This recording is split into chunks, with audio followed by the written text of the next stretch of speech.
We continue now at the top of Daf Nun Aleph Amud Aleph and Meseches Sanhedrin. This is Sanhedrin Daf 51a. The Gemara is continuing bringing a brisa with regards to a Bas Kohen who commits adultery that she gets Sreifa.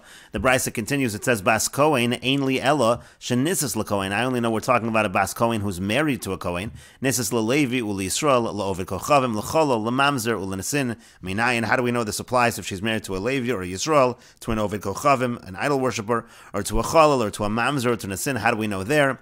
Talmud Lomer, the pasuk says Uvas Ish Kohen. It says the daughter of a man who's a Kohen, Afal Pi She'ena Kohenes, even though she is not a Kohenes. And the brisa continues, He Bisreifa Ve'ein Bo'ala Bisreifa. She gets Sreifa, but the person who she commits adultery with does not get Sreifa. He Bisreifa Ve'ein Zomameha Bisreifa. She gets Sreifa, but let's say there are Edom Zomen involved in her case, they do not get Sreifa. Rabbi Eliezer says Esavia Bisreifa, her father gets Sreifa, Veschameha Biskila, but her father-in-law gets Skila. And Rashi explains, Ein li ela shenisas l'kohen. I only know that we're talking about this Bas Kohen who's married to a Kohen. L'kamei parach mehechi teisi. The Gemara later will ask, why would I even think that? Ha'atu mishum denisas l'levi v'Yisrael lav Bas Kohen. Do we think that because she's married to a Levi or Yisrael, she's not a Bas Kohen? She still certainly qualifies as a Bas Kohen. Cholol, the Brisa said, if she's married to a Cholol, that's Kohen shenasa grusha ozona v'yolda lo ben. That would be, let's say, a Kohen marries a divorcee, or he marries a zon and they have a son. Mikri Cholol, that son is considered a cholol. He's called a cholol min kahuna.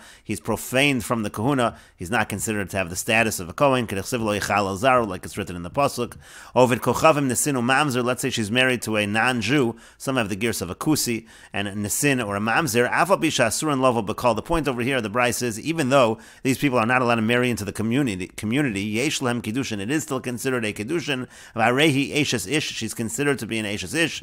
The kiddushin tovsin b'chayve lavin, because all of these are situations where you're violating a lav by marrying them, but the kiddushin still takes effect. And Rashi notes, Rabbi Akiva. Now, even though this is following Rabbi Akiva, the Dorish v'shamin onlei de'ein kiddushin tofsin b'chayve lavin. Rabbi Akiva holds that kiddushin is not tofis by chayve lavin. Ika tana b'yavamas. There is a tana in Yavamas, the islay ali with Rabbi Akiva, who holds within Rabbi Akiva the chiyam Rabbi Akiva and kiddushin tofsin b'chayve lavin. That when did Rabbi Akiva say that kiddushin does not work by chayve lavin? Hani mili b'chayve lavin. That's true by chayve lavin of relatives. Avol b'chayve lavin gredi lo amar. But if you're just talking about chayve lavin in general, he wouldn't say that. Ovid kochavim by a non-Jew, ika lav de lo tischatin bum. There's a negative commandment, you can't marry. V'chein nesin dehumin hagivonim. The same is true of the nesin who come from the nation of the givonim. Bas ish kohen. It says bas ish kohen. Again, that's the brisa said Talmud lomar bas ish kohen, that she doesn't need to be married to a kohen. Ish yisei rolamali. Why does it have to have that word ish? That's an extra word. Ela lemidrash, rather it's the darshan da'avu de'ba'inan ish kohen. The father needs to be a kohen. Aval baal lo ba'inan ish kohen. The point again is the husband doesn't have to be a kohen. Ve'aval b'she'ena kohenes abas kohen kapit krosh at a bas ish kohen v'lo eshes kohen. Again, the point is she doesn't have to be a kohenes, meaning married to a kohen. All we care about is bas kohen. Then again, the father is a kohen. We don't care if her husband's a kohen. Rabbi Eliezer Omer. Then Rabbi Eliezer said in the brisa, her father gets sreifa, her father-in-law gets skila. Lakamon boy my kamer. Later on, the Gemara will ask what exactly does this mean. And the Gemara continues, Amar Mar, the master said, analyzing the brisa above, Yachol afilu chila Shabbos. I might think that the pasuk, when it's talking about a Bas Kohen, it's even talking about Sreifa when she desecrates Shabbos. And the Gemara asks, Chila Shabbos Baskili. What do you mean we'd think that it's talking about Mechal Shabbos? Someone who's Mechal Shabbos, if she was Mechal Shabbos, she would get Skila. Of course she would not get Sreifa. And the Gemara says, Amar Rava says, Hamani Rabbi Shimoni. Who's the author of this brisa? It's Rabbi Shimon. The Amar Sreifa Chamura, who says that Sreifa is stricter.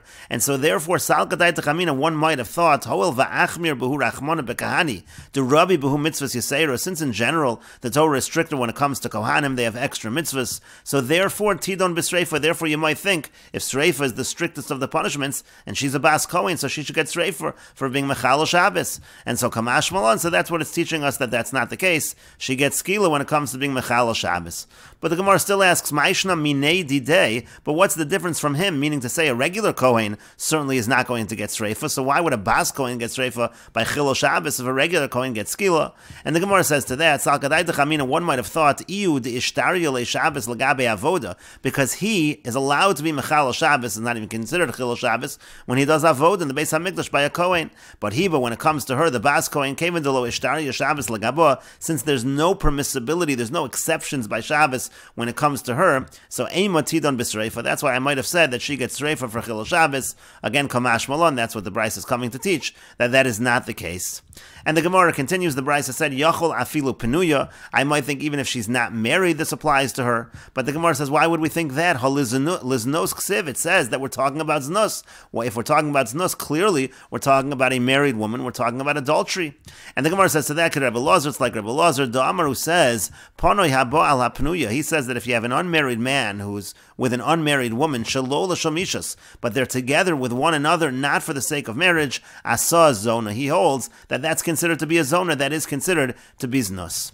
And the Gemara continues, O eino omer avia ela lahotzi as kol adam. Then the Brisa said, maybe the reason why it says her father is because we're talking specifically when she commits adultery with her father, and it means to exclude all other people. But the Gemara says, Ela mai nihu shezinsa me avia. But if that's the case, then we're talking about committing adultery with her father. But ma'ir bas Kohen, then why do you say that only a bas Kohen gets reifa if she commits the adultery with her father? That's not true. Afilu bas Yisrael nami, by a bas Yisrael also who has relations with her father, the halach is that it's a punishment of sreifa, and so that wouldn't just be true by a bas Kohen. The Omar Rava, because Rava said, Omar li Rav Yitzchak bar Avudimi. Rav Yitzchak bar Avudimi said to me, Asya heina heina, Asya zima zima. You do it. You learn this through a gzerashav of heina heina, zima zima, that teaches that even a bas Yisrael, someone with her father, is going to get this punishment of sreifa. And the Gemara continues, no, itzrich, it's necessary. Because what might I have thought? Krola fuke midarava. Maybe the pasuk is coming to exclude Rava. Midagali rachmona bebas Kohen v'lo bebas Yisrael, from the fact that the Torah says it by a bas Kohen and not a bas Yisrael. Kamash malon. So it's coming to teach us that this is not the case. And Rashi explains, Chilula Shabbos Baskila. Again, how can we say that we're talking about Chilul Shabbos? That wouldn't be Sreifa, that would be Skila. Why would we think that we're more lenient with her than Benos Yisrael, Lidon Bemisakala, that she gets less, that she gets Sreifa? And again, the Gemara said that we're following Rabbi Shimon, that Sreifa is actually stricter. But then the Gemara asked, why would it be different when it comes to a Bas Kohen, that a Bas Kohen gets Sreifa, and a Kohen who's Mechal Shabbos gets Skila, in Shabbos? Lama Yachmer Lona Ben Akevos. Why would we be stricter by females than we would by males when it comes to Kohanim? So again, why would we think that? And the Gemara says there is a Havamino Iu Ishtaroi Shabbos, because there's some permissibility of Shabbos when it comes to Avoda by the men Kohanim. So maybe we'd say again that we wouldn't be as strict when it comes to the men from the women. And then the Gemara said, the Brisa said again, maybe I would think that we're talking about when they're unmarried, but the Gemara says, why would we think that? It says Liznos, Upenuya lavs Nusi, when it comes to a Pnuya, that's not considered to be Znus. The whole language of Zinsa is that she leaves her husband to go to others. It's a language of rebelling, going from this one to that one. And the Gemara then answered that it's following Rebbe Lazar, it's following Rebbe Lazar by Meseches Yevamas b'habal Yevemto, that's a Meseches Yevamas, that again, Ponoi habal apnuya, an unmarried man with an unmarried woman, not that are together, not for the sake of marriage. Asa zona, she has the status of a zona. Li pasal min akuna, zona is pasal to marry into the kuna. Almos nus mikra, you see that is called znus. And then the Gemara said, when we're talking about avia, my ninu, my ka'amar lon kro, what would the pasuk be saying if it's lahotzi kol adam, we're excluding all other people, she's with her father. Shezinsa me avia, do you think we're talking where she has znus with her father? Can that possibly be true? But that would be true even by a bas Yisrael gets reifa. Bitmiya, the Gemara is asking that as a question. And the Gemara said, asya heino heino, again, we have the Gzera Shava heino heino, that it's true even by a bas Yisrael. Ksiv bebas beno uvavas bito. This is what's written by the daughter of his son. This is talking about illicit relationships with the daughter of his son or the daughter of his daughter. Ervas bas bincho bas bitchi, can't be with that person. Again, with this granddaughter, the daughter of your son or the daughter of your daughter. Ki ervoscha heina, uses the word heina there. Uchsiba bas ishto, it also says by the daughter of his wife, she'era heina zimahi, it uses the same word. Ma beishto asa bita kebas bita, just like by his wife, her daughter is the same as her granddaughter, the daughter of her daughter. T'chsiv ervas isha ubita, that's what it says in the pasuk. Afkan chayv al bito ka'al bas bito, so too is chayv on his daughter, just like the daughter of his daughter. Umin kal v'chomer lo teise. Now you might say, let's make a kal v'chomer. If it's a granddaughter, for sure the daughter, that you can't say. Deinon shin min adin, there's a rule, there's no punishments from a kal v'chomer. Aval gzera shava have a ki'ilu mefurish bo, but if you have a gzera shava, it's as if it said it explicitly. Ta'alach drasha ichtiv heina yaser, that's the whole point of the word heina, and that's the gzera shava of heina. And asya zima zima, then then we have another Gzer Shav of Zima, that tells us Lidon B'Sreifa. That Gzer Shav is the one that says that the punishment is Sreifa. Ksiv Hacha Zimahi, again, if a father is with a daughter, that's Sreifa. Ksiv Hacha Zimahi, it's written over here, Zimahi, Ksiv B'Sreifa Zima, it says the same thing by Sreifa, Beishisrofu. Salgadai Amina, one might have thought, Hayavia Kroyeseruhu Degalia Sreifa Bebaskoin Shazinsa Meavia. In other words, the question was, how could we possibly think that we're talking about committing the adultery with her father, and that's Sreifa? Because again, that would apply through the Gzer Shavas to a Yisrael also. And the Gemara then said, no, one might have thought that the reason why it says Avia, Degalia Sreifa Bebaskoin Shazinsa Meavia, saying that there's Sreifa by a Baskoin who is with her father, La'afuke Migzer Shava de Rava Asal Lemer. Maybe the whole point is to say no to that Gzer Shava of Rava. The Lo Tidrosh Le Yisrael Haba Al Bito B'Sreifa, not the darshan that a Yisrael who's with his daughter is B'Sreifa, to me the Goli Rachmana, because from the fact that it's true by the Bas Kohen, it's not true by the Yisrael. Kamash Malon Hi Mechalelas de Vizinsa Im Shar Kol Adam Kamar. Again, it's teaching us Hi Mechalelas that we're not talking about specifically with her father, we're talking about just committing adultery with other people. And the Gemara continues, the Brisa said, Bas Kohen Ein Li Ela Shenisis LaKohen. I might think it's only a Bas Kohen who marries a Kohen. Nisis LaLevi LaYisrael Ulovid Kochavim Ulachalul Lenesin Ulamamzer Minayin. How do we know it applies? Let's say she was married to a Levi Yisrael, an Ovid Kochavim, a Chalal, and a Sin and a Mamzer. Talmud Lomar, Bas Ish Kohen. It says Bas Ish Kohen, Afal Pisha Ein a Kohenes, even though she's not a Kohenes, even though she's not married to a Kohen. And the Gemara continues 1 second. Mishum de Insiva Lahu Lahani, just because she marries other people who are not Kohanim, Lav Bas Kohen, we would think that's not a Bas Kohen. Why would we even think she has to be married to a Kohen? Vesum Midi Kohenes LaKohen Ksiv, and furthermore, does it say a Kohenes to a Kohen? And the Gemara continues in answer, one might have thought, liznos amar achmana, because the pasuk talks about liznos, that she's committing znus over here. So that's when the znus starts now, not from her marriage, meaning she's married to a Kohen. There was no profaning within her marriage because she married a Kohen. But in this case, if she married a non-Kohen, since already she's starting to profane herself, so to speak, from the very beginning. And why do we say that? Because the master said, Ubas Kohen kisiel ish zar. If a Bas Kohen marries an ish zar, a foreign man, we learn from there, Kevan shenivala lepasala. First of all, if she has relations with someone who she's disqualified to, pasala, so that disqualifies her. And not only that, let's say she has with somebody who's not disqualified, like a Levi in Yisrael, but still there's an element of profaning herself. Levi Yisrael nami, to a Levi in Yisrael also, because when it comes to eating truma, she doesn't eat truma when she marries a Levi Yisrael, as it says in the pasuk, v'shavel beis avia kinureh. It says that when she returns, let's say she's no longer married to the Levi in the Yisrael, she returns to her father's house and she can again have the truma.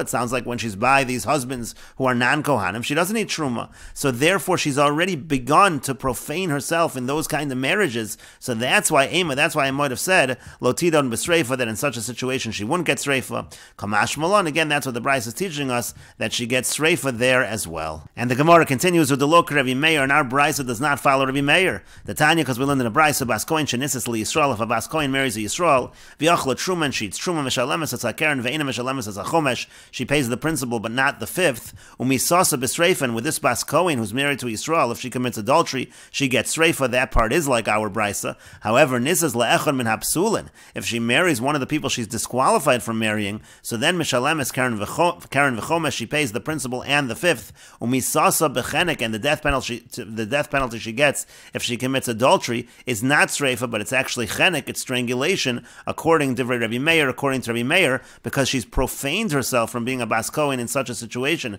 by marrying someone she is puzzled to. That again is not like our Brisa, which says sreifa, but the Chachamim say they're going to be like our Brisa, zu v'zu, that in both cases, Meshalmas Keren, they pay only the principal, v'lo chomesh, and she does not pay the added fifth, umisasan b'sreifa, and again the death penalty for committing adultery in both cases, whether she's married to a Yisrael or someone she's puzzled to, the death penalty applied is going to be sreifa. And Rashi explains, with the Lok Rabbi Meir, again, our Brisa does not follow Rabbi Meir. Hada Amr Leil Bas Kohen Hanasua Lemamzer Biktushasa Kayemes. That which we said earlier, that if a Bas Kohen is married to a Mamzer, she's still considered in her Kedusha, she's considered a Bas Kohen. V'nidonis B'sreifa, and therefore if she commits adultery, she gets Sreifa. The Lok Rabbi Meir, that's not like Rabbi Meir. V'achla B'truma B'shogeg, again, the case here, she eats Truma B'shogeg. The Gabe Zor, Ikachi of Karen V'chomesh. If a person is a Zor, as a non-Kohen, they would have to pay the principal amount plus an added fifth, but Mishalemes as Akern, but she pays the principal, the Kaven the Lo Zachi Lo Rachmana Begava, because since technically she's not allowed to have Truma, Gezela Hi Etzel, stealing, so she has to pay the principal.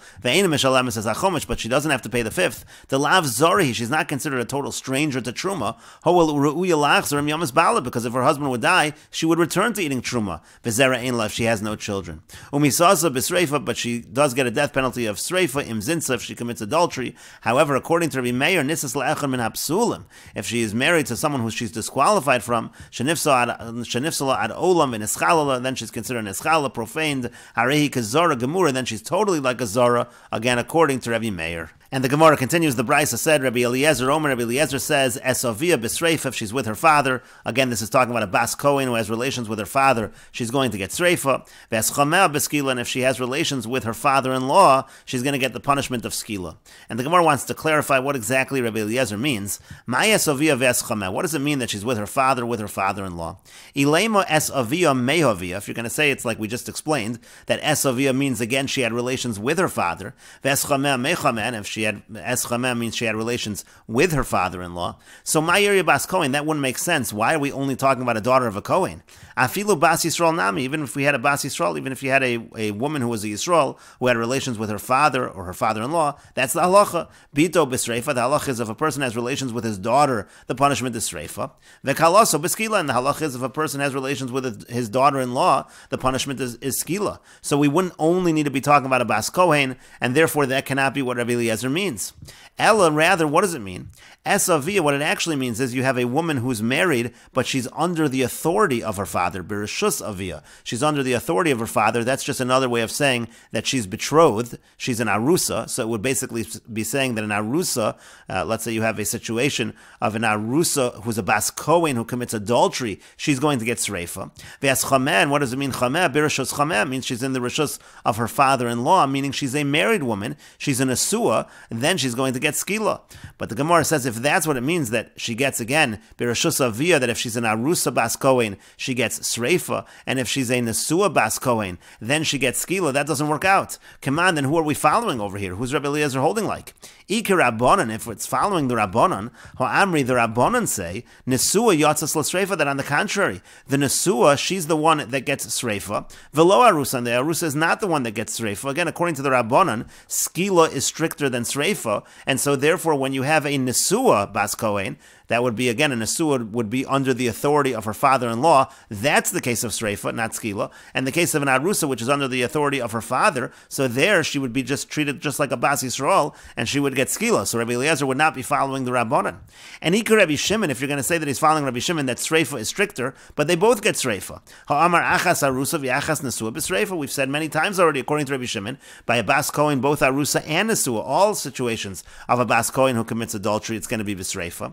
V'ikar Rabbi Yishmael, and maybe you'll say it follows the opinion of Rabbi Yishmael. That doesn't work either. Ha'amar Arusa Yotzas L'Sreifa, because Rabbi Yishmael holds an Arusa is going to get Sreifa, v'lo Nesua, but that's not true by Nesua, as Chameh Cheneku, because what he would actually say is, if she's under the authority of her father-in-law, meaning she's an Nesua, according to Rabbi Yishmael, so in that case it's not Skila, it's actually, according to Rabbi Yishmael, it's Chenek. She gets punished with strangulation. That's considered essentially like a regular case of adultery, and so therefore, again, it's not going to work with Rabbi Shmuel either. And so the Gemara continues and answers, Shalach Ravin Mishmeid Rabbi Yossi Rabbi Chanina, Ravin sent the following answer in the name of Rabbi Yossi Rabbi Chanina, Kachi Hatzah Shel Mishnah. This is how you understand the Mishnah. It really means the Brisa. This is how you understand Rabbi Eliezer's opinion. Liolam K'Rabbanan. Really, Rabbi Eliezer is just saying the same thing as the Rabbanan, which again, according to the Rabbanan, the idea is that a Bas Kohen Nesua gets Sreifa and a Bas Kohen Arusa gets Skila, and he's saying that exact idea. V'achi Kamar is saying as follows. Kolshu lamata mimisas avia. Anytime the punishment is less severe, that's lamata, is less severe than the punishment that one would get if they had relations with their father. Umayniu. Now, what case of adultery is the punishment less severe than that? That would be nesua bas Yisrael. That would be by a case of a married woman who is a bas Yisrael, meaning she's a nesua, as opposed to an arusa, because there the punishment is chenek. That's a case of adultery where the punishment is less than the punishment for having relations with one's father. Te'ilu nesua bas Yisrael bechenek, because again, a nesua bas Yisrael, a married woman who's a Yisraelis, she's a bas Yisrael, her punishment for adultery is chenek, strangulation, and hacha b'misas avia b'sreifa. So there it's saying in such a situation, meaning by a nesua, a situation where a nesua bas Yisrael has a lesser punishment than if she would have been with her father because she gets chenek. So here, in a situation where you're talking about a bas kohen, so then she gets b'misas avia, she gets the same punishment as if she would be with her father. She would get b'sreifa, again by a nesua bas kohen who commits adultery, she gets sreifa. That's the idea. And kol shei lamala mimisas avia, any time where she would actually have a stricter punishment than the death penalty she would get if she was with her father. Umayniu, now what case would that be? That would be arusa bas Yisrael. That would be by a betrothed woman who's a bas Yisrael. De'ilu arusa bas Yisrael bi'alma b'skila, because an arusa bas Yisrael gets skila, and therefore in such a situation, that's lamala mimisas avia, because misas avia, if she was with her father, she would get sreifa. But hacha b'misas chameh, so over here, she's going to get the punishment that she would get if she was with her father-in-law, which is b'skila. That's the punishment of skila. So again, that's saying that in a situation of arusa, the punishment by a bas kohen is skila. But the Gemara continues, Maskefla Rabbi Yirmiyah. Rabbi Yirmiyah asks on this explanation of Rabbi Eliezer, Midi lamala lamata katani. Does it say anything about this in the actual brisa, that stricter punishment or lesser punishment? It doesn't say anything like that. Elamar Rabbi Yirmiyah, rather Rabbi Yirmiyah says the interpretation of the brisa is as follows, and we will continue with this discussion in the next video on Daf Nun Aleph Amid Beis.